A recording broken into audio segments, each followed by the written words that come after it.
بسم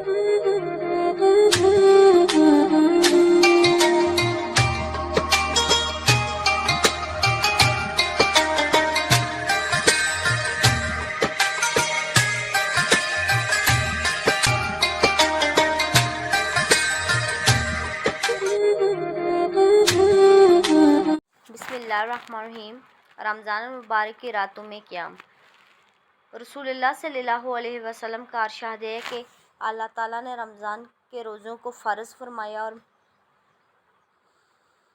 اور میں نے رمضان کی شب بیداری کو تراویح میں تلاوت قرآن پڑھنے سننے کے لیے تمہارے واسطے اللہ تعالیٰ کے حکم سے سنت بنایا کہ موقع ہونے کے سبب وہ بھی ضروری ہے۔ جو شخص ایمان کے ساتھ اور ثواب کے اعتقاد سے رمضان کا روزہ رکھے اور رمضان کی شب بیدار کرے، وہ اپنے گناہوں سے اس طرح کی طرح نکل جائے گا جس دن اس کو اس کی ماں نے جنا تھا۔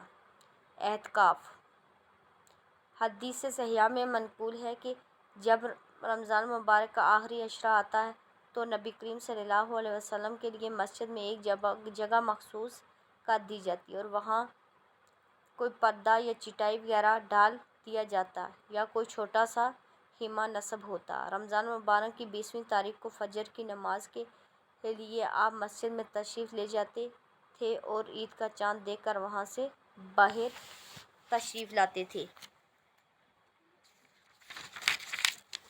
جس نے رمضان کے آخری عشرے میں 10 دن کا اعتکاف کیا تو وہ اعتکاف مثل 2 حج اور 2 عمروں کا ہوگا، یعنی اتنا ثواب ملے گا۔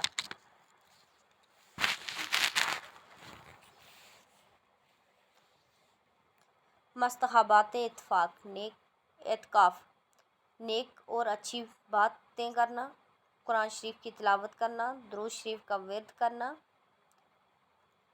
وغیرہ۔ 5 ٹائم نماز، مسجد میں اعتکاف کرنا۔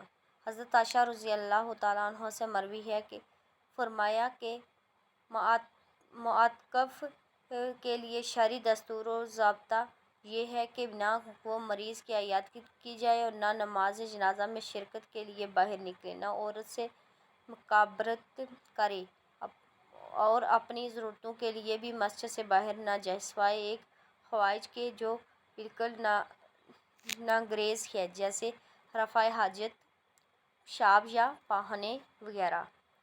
اور اعتکاف روزے کے ساتھ ہونا چاہیے، بغیر روزے کے نہیں۔